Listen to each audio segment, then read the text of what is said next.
Jusqu'où ira l'ambitieux Gabriel Attal? À 34 ans seulement, le plus jeune ministre de la Ve République réussit l'exploit d'être l'un des ministres les plus populaires et l'un des rares aussi à être connu derrière Bruno Le Maire, mais devant Elisabeth Borne. La carrière de l'enfant chéri de la Macronie, pur produit de la Startup Nation, ne risquait-elle pas pourtant de s'arrêter net à la fin du quinquennat? D'autres élus qui ont été comme lui les benjamins du gouvernement n'ont été que des comètes en politique. Je pense par exemple aux anciennes ministres Ramayad ou Myriam El Khomri. Mais ce serait mal connaître Gabriel Attal qui, sous ses faux airs d'enfant sage, est un véritable petit crocodile, un tonton flingueur à l'ancienne, doté d'un vrai pif politique, capable de parler par exemple à Nadine Morano comme à Ségolène Royal.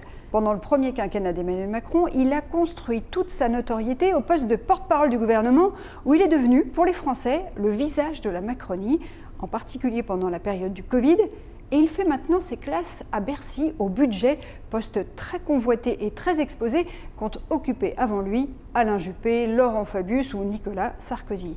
Le jeune homme a de l'ambition, beaucoup d'ambition même, et sous ses faux airs de trentenaire à la cool, qui passe ses coups de fil juchés sur son hoverboard, qui boit du coca et dévore des McDo, il y a aussi un accro à la e-cigarette capable de perdre plusieurs kilos d'un coup à force d'angoisse et de stress. Or, Gabriel Attal a compris une chose. Pour durer en politique, il faut avoir une colonne vertébrale, un corpus idéologique, bref, des idées, et pas seulement être un sniper de plateau télé. Depuis le débat sur la réforme des retraites, où il a beaucoup monté au front, il a commencé à opérer une mue politique dans l'objectif non avoué de s'affranchir petit à petit de la Macronie et de monter sa petite PME. Gabriel Attal a surpris récemment en proposant de faire la chasse aux fraudeurs fiscaux chez les ultra-riches et la chasse aux fraudeurs sociaux qui abusent de la carte vitale.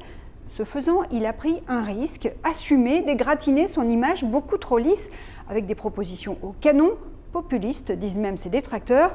Son objectif, parler aux classes moyennes qui sont tentées par le vote Rassemblement national. Vous me direz pourquoi faire? Gabriel Attal réfléchit activement à se présenter à la mairie de Paris lors des élections municipales de 2026. Et au-delà, certains de ses amis l'imaginent même un jour se hisser jusqu'à l'Élysée.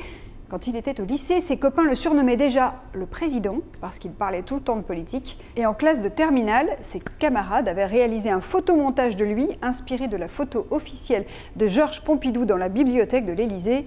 Déjà, tout était dit.